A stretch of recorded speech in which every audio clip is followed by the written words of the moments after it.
In this video, I'm going to be doing a Winter Wonderland piano jazz tutorial. And of course, we're talking about the tune Walking in a Winter Wonderland. Not sure what time of the year it is for you, but if you're watching this video, it's a good bet that Christmas is coming up soon and you're looking for different ways to play Christmas standards.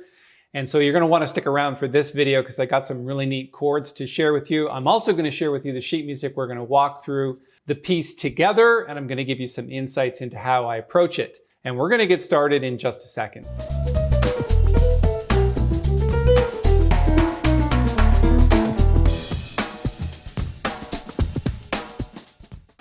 Okay, so we're doing a Winter Wonderland piano jazz tutorial. Let me play the tune for you. I'll show you the sheet music as I'm playing it, and then we're going to come back and start to analyze it together, and I'm going to give you some insights into how I approach it.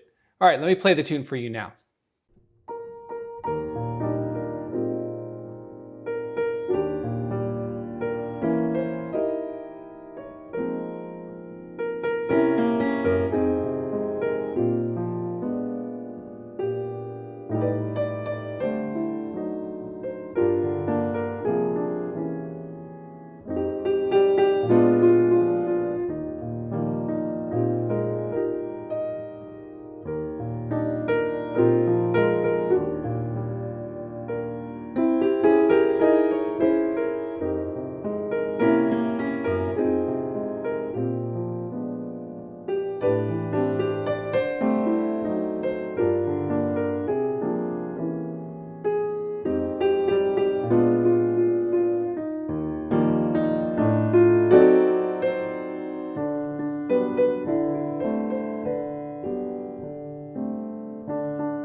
Right, so in the tune, there's a couple of things that you need to be aware of as I'm going through it. So let's start right off the beginning where it's playing an E flat major 7th chord.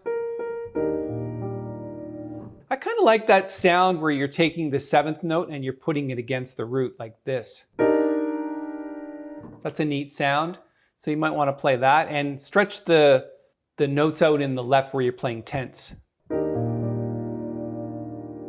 And then when we get to the B flat 9 sus chord, think of that like an E flat over B flat. Or you can think of it like C minor 7th over B flat.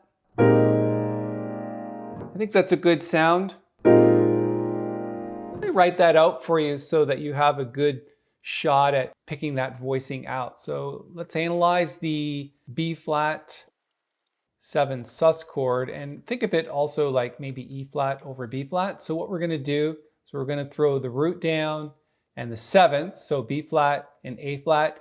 And then in the right hand, we're going to play C, E flat, F, G, and B flat. So you're using all 5 fingers in the right hand.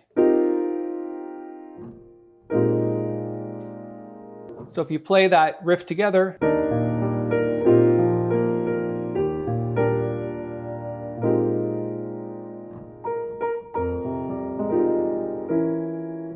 okay, let's go back to the tune.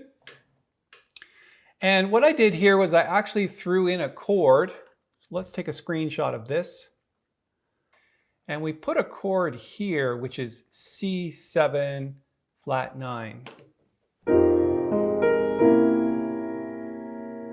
I think that's a good sounding chord.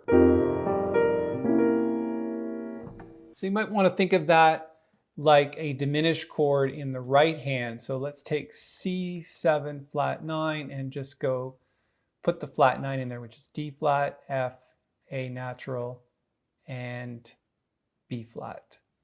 So that's just a sort of D flat diminished chord.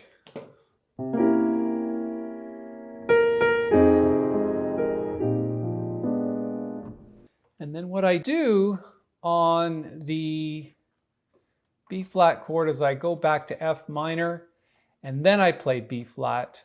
And so we're going to start out with the B flat sus, and then move it to B flat 7 with a flat 9. So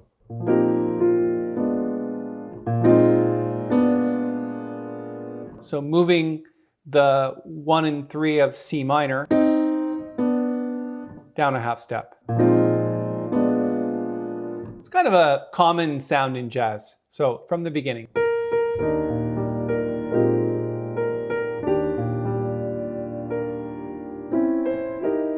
And I'll get there in a second.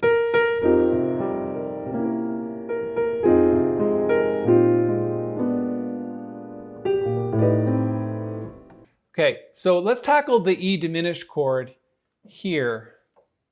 It basically is the same thing as a D flat diminished. It's just starting on E, so E diminished. So what we're going to do is I'm going to show you a voicing that works really well for diminished chords. So we're just going to take E diminished, so E natural, G, and B flat. And we're going to throw an E flat down here, or a D sharp in this case, because I can't do an E flat, so D sharp. And so you get this sound. And then also play the E flat up top. So E flat or D sharp on top and E flat or D sharp on the bottom. So you get this. And then if you follow that through to all of the different E diminished chords,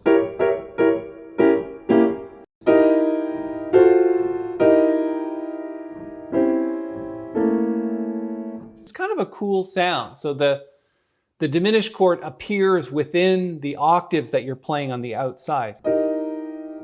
So if we go back to the tune, we got this.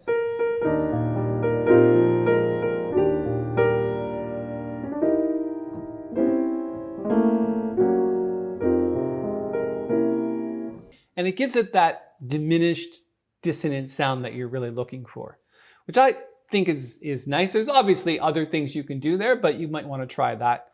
It kind of works well. And then if you're looking to play the chord on top, it's just an E diminished scale. And I'll post a video up in here on how to play diminished scales, but it's essentially like this. So you can actually play that like this.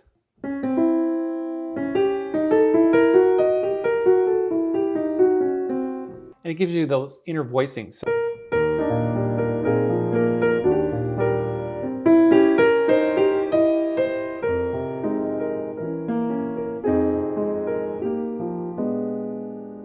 And then when we get to the A minor 7 flat 5 chord, I talked about this before. So in an A minor 7 flat 5 chord, the 1 in the flat 5 is a tritone. I think we all understand what that means. So what we're going to do is the same tritone for a dominant chord is F7. So you can substitute the A half diminished 7th or A minor 7 flat 5 chord for an F7 chord. And then because this is the melody note, you've got the D, the B, and the G, which is essentially a G triad, which is an upper structure triad for F7, and you guessed it, it's a sharp 11 chord. So F7 sharp 11. But we're not going to play the F in the bass, we're just going to play an A flat chord.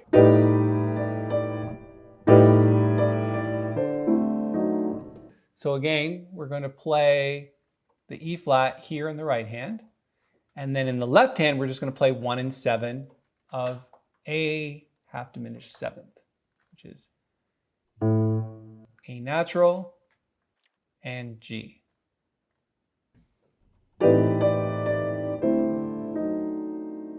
And then I'm doing a line cliche there with the E natural falling to the E flat of the D7 flat 9 chord.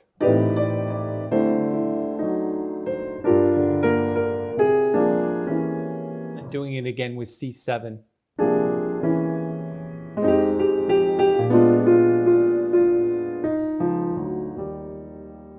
And then all I did there was I went down to D flat, played D flat with the third of the chord, up to D, up to E flat.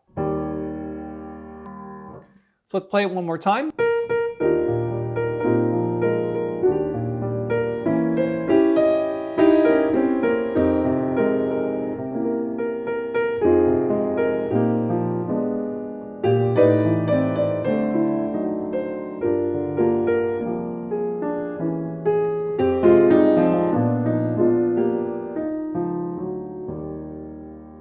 Okay, so that's about 10 minutes with the first A section of Walking in a Winter Wonderland. I'm going to continue this in another video. Thanks for joining me. If you have any questions or comments about what I'm doing and you want some more detail on it, please ask below and I'll be sure to make a video about that particular question. Thanks so much for your time.